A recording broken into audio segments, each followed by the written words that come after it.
Hello and welcome to the North Hudson Village President Candidate Forum. My name is Mary Claire Olson Potter, and I'm pleased that you have joined us today.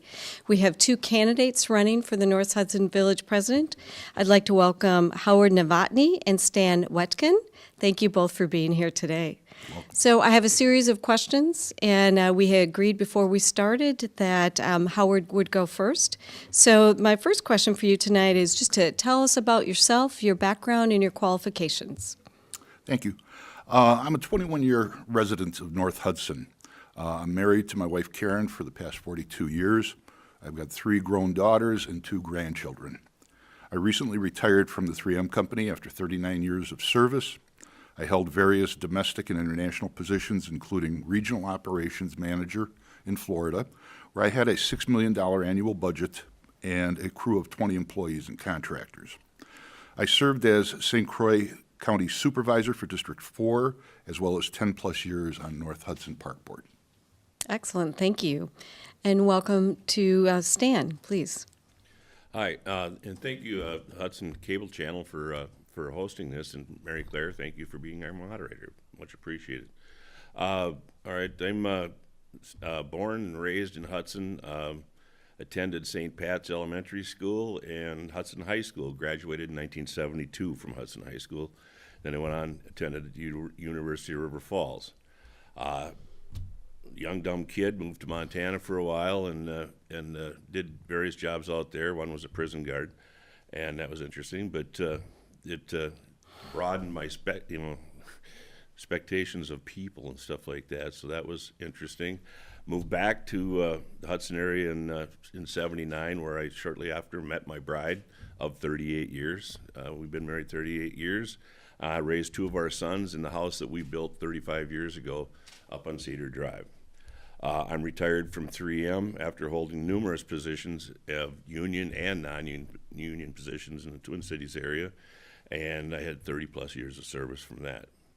I've also served on the board of directors for the Richmond Golf Club and the Hudson Rod Gun and Archery Club.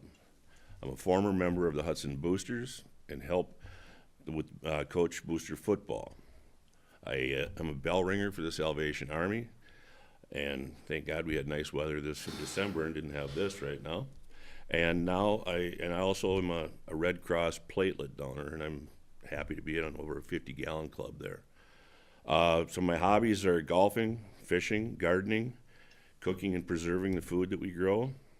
And part of my qualifications is I was on the board of trustees in 1999 to 2001.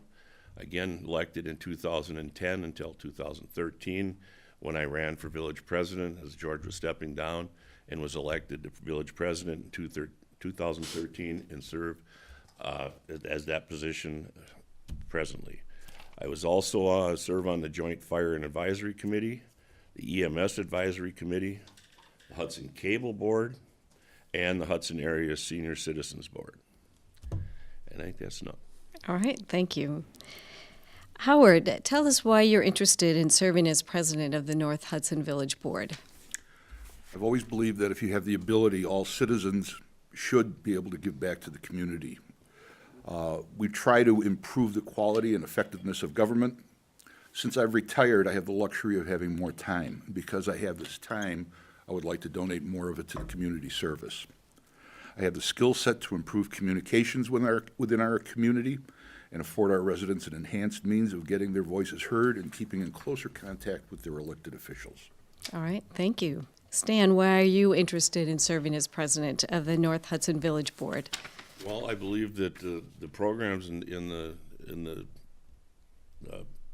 stuff that we've had going on since I was elected seems to be working. Our taxes we've been less than the rate of inflation since I've been elected.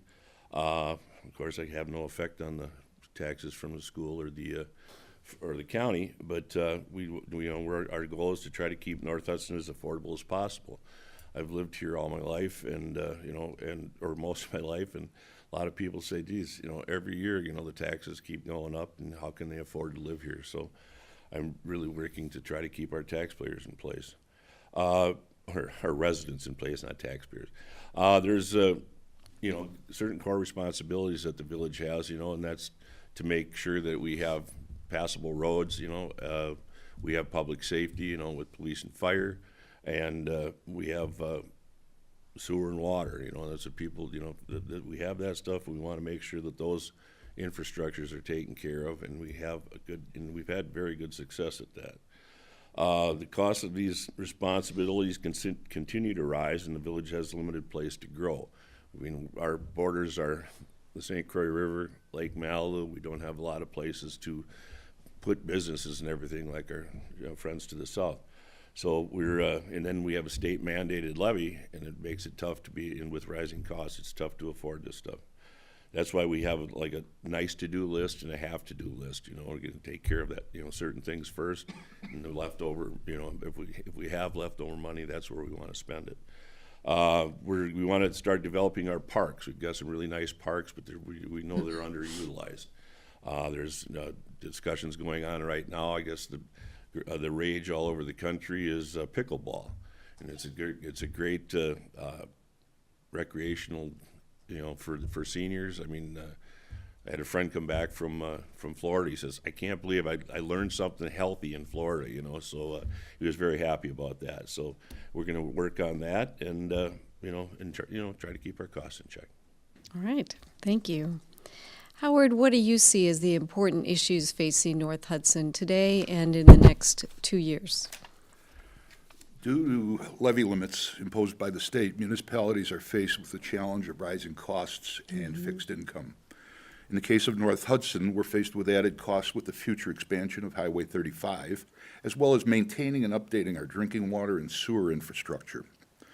We need to continue working with our neighbors' communities relating to the challenging EMS public safety issue and develop a fiscally responsible solution. It will require smart governing to meet these challenges. Very good, thank you. Stan, what do you see as the important issues facing the village now and in the next 2 years? Well, I think Howard was looking at my sheet, because that's about exactly what I had. Rising costs, is the biggest thing. With wages for our employees and the equipment and everything like that, and then the state mandated levy limit that Howard referred to is it's very difficult to be able to budget. We've been as frugal as we can be, and we try to hold on to our employees, but we're strapped by the levy limits.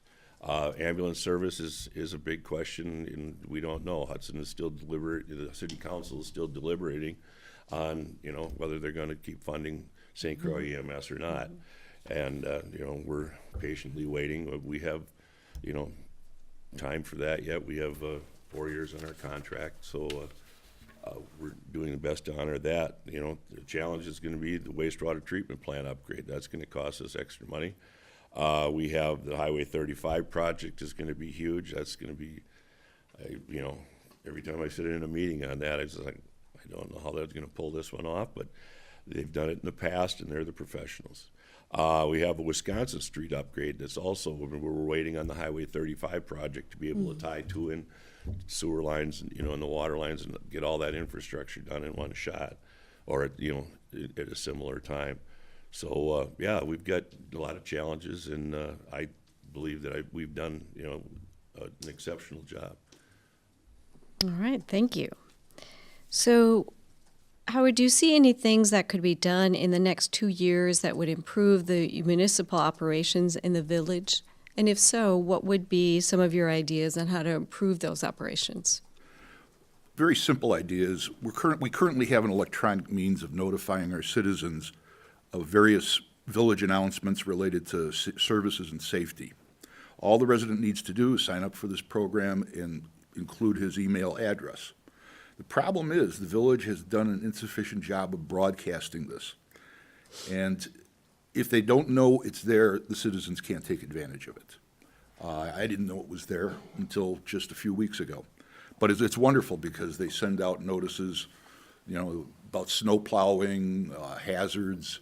It's a very handy item. And I think if we put together a program of having this broadcast out, either through the newspaper or other means, and getting citizens to sign up for it, it'll be it would be easy for them to provide continuous improvement to our community outreach, and we have a give and take between the government and the citizens. All right, thank you very much. Stan, what do you think could be done in the next 2 years that would improve the municipal operations within the village? And if so, what would be some of your ideas? Okay. Well, the first thing, it was an interesting question, I thought, is that the municipal operations in the village is that since I became president, we have had a total changeover of all the personnel in Public Works. The office personnel, I think Melissa started just after I started there, but they're all new. The chief is our only police officer that's been here, so, and then we had our clerk of courts, so the operations, over this time are, blending together, I think, very nicely. I mean, the Public Works crew has been doing an exceptional job, considering the weather that we've had in the last couple of weeks. Our office staff has been stellar. I mean, saving money by just looking at different banks and what you can collect on interest or whatever type of things. We've had great success with all the especially and the Public Works and all the police officers. We just had our first officer is on his own now. I mean, of the new hires, and the next one will be on his own now next month. And we're looking forward to working with those guys. They're really nice young men, and we hope we can keep them around here because, again, we have the Hudson chief was trained by our chief, just to give you an idea of the our people moving down the road. Howard is 100% right. The e-notices and communication is huge. I mean, we just rolled out e-notices last year, and again, a lot of people didn't realize it.